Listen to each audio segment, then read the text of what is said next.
Hello and welcome to another episode of GameHammer Daily. Today we're going to go back to the N64 era and we're looking at Tetrisphere.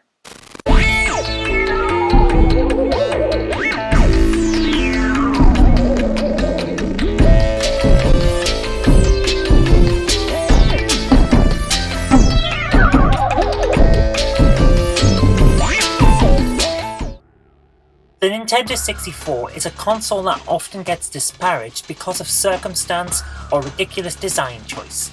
It's rare to see this console mentioned without someone making a joke about its wonky controller because, come on, look at the thing, it is stupid, or making a fairly justified remark about its software library being 85% racing games, 10% sports games, and 5% good games.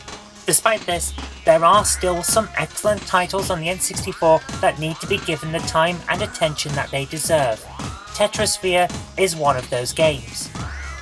Successful products are often mined for sequels. It makes sense. You can extend the storyline, you can branch off to flesh out side characters, and try many more ideas to keep the original property fresh in the public's mind.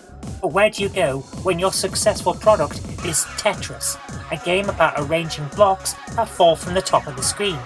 Well, that didn't stop sequel attempts coming thick and fast. So what can you do with Tetris? Well, the obvious got tried very quickly. You can add a versus mode. You can introduce a plotline, regardless of whether it makes any sense when coupled with Tetris.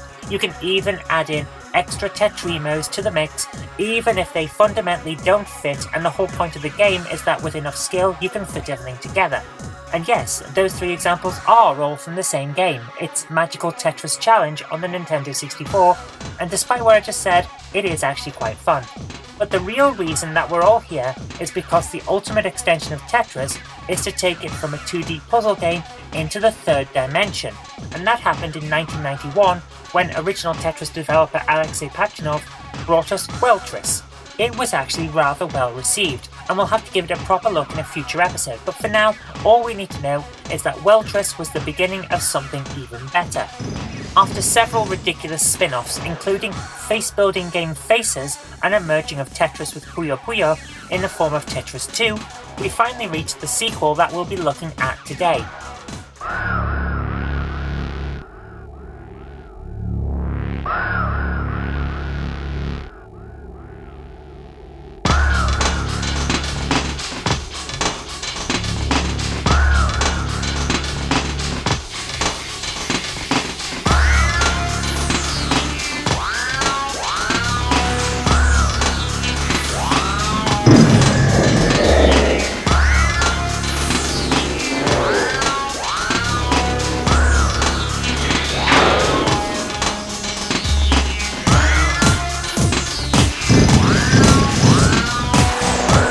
With the N64 being a powerhouse of early 3D object manipulation, it was finally possible to do away with the simple blocky 3D ideas from Weltris and do things late 90s style. So, let's take a look at Tetrisphere.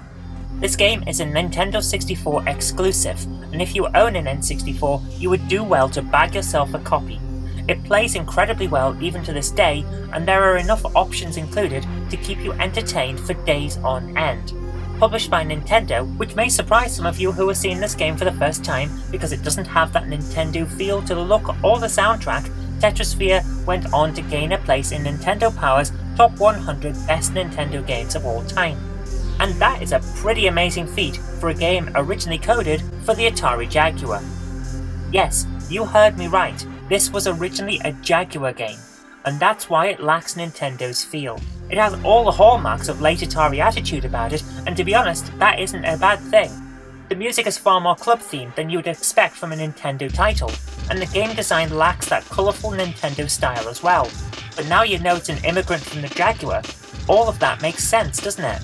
The game would fit in right alongside Tempest 2000, but thankfully that was not to be. Nintendo bought the publishing rights, the code was rewritten to fit the Nintendo 64, and millions more people were given the chance to play this amazing game. So well done, Nintendo. And what a game it is! From the start you have several gameplay options, but all they really do is come down to one thing: Drop a variety of different shaped blocks onto a sphere to delete layer after layer of differently shaped blocks from the sphere until you reach the core, all the while battling the urge to throw down some shapes of your own on the dance floor. Hooyah!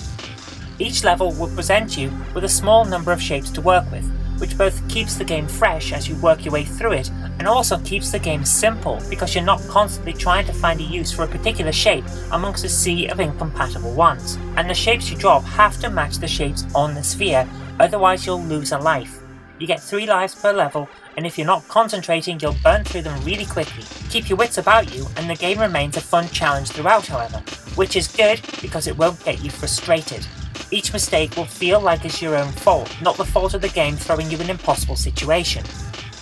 The game modes are Rescue, where you have to uncover enough of the sphere to allow a creature trapped inside to escape, Hide and Seek, where you have to totally uncover a picture hidden somewhere on the surface of the sphere, Puzzle, where you have to work out how to get rid of all the shapes on the screen in a certain amount of moves, Time Trial, where you have to uncover a certain amount of the sphere within a time limit, and Versus CPU, where you battle head-to-head against the computer. Each one suits a different mood, and I've found myself coming back to the game to play different modes at different times, with none of them feeling superfluous. It really is a very well designed game. Control is via the D-pad, which gamers used to 3D games may find odd at first, but it actually works really well. It also means that you have an incredible amount of control over the movement of the blocks and the sphere, which I'm not convinced would be replicated to the same extent if the game was controlled via the analog stick. You'll need only 2 buttons too. The A button drops whatever block is floating off camera, while the B button allows you to move the block that's already on the sphere. You can move these blocks surprisingly far, but just be aware that there will be a time limit between block drops, even if it's not obvious at first. If you drop a block and it doesn't hit dead on a block of the same type, you'll lose a life. If you drop a block and it can't cause a cascade of similar shaped blocks to disappear, you'll also lose a life, and that can be really frustrating, so it's essential to move blocks already on the sphere so that you can drop a block and eliminate at least 2 other blocks with it. You'll soon get the hang of this, so don't worry. Once you have got the hang of it, it's possible to make massive combos as one drop block eliminates a hemisphere or takes out multiple layers in a given area all at once. When that happens, it feels so rewarding. That's the point where you realise that the game has pulled you in just as much as the original Tetris could. I never thought I would be able to say this about a Tetris spin-off, especially since I never really got a good feeling from Weltris back in the day when it first came out, but here we are with Tetrisphere. It genuinely is a great sequel, and it's relatively cheap to pick up too, so there's no excuse. If you like puzzle games and you have an N64, you really do need to add this one to your collection. It's fantastic. And there you are. This is one of those amazing games that you just have to play. It's a fantastic game, it's pretty fast paced, it's got a lot of good music and great graphics. It's one of those that you look at and think, wow, the N64 really could do spheres quite well. And that's it, that's all I've got to say on that one. It's one of those games you just have to play for yourself. Okay, that's all we've really got time for today, so thank you very much for watching. I hope you did like this, and if you did, remember to click that like button, share it too so that your friends will know a good game when they see it, and do subscribe for future videos because there will be more in the future. But until next time, I've been Kirk-Robinson, you've been watching GameHammer Dailies on the North Mouse channel, and I'll see you tomorrow.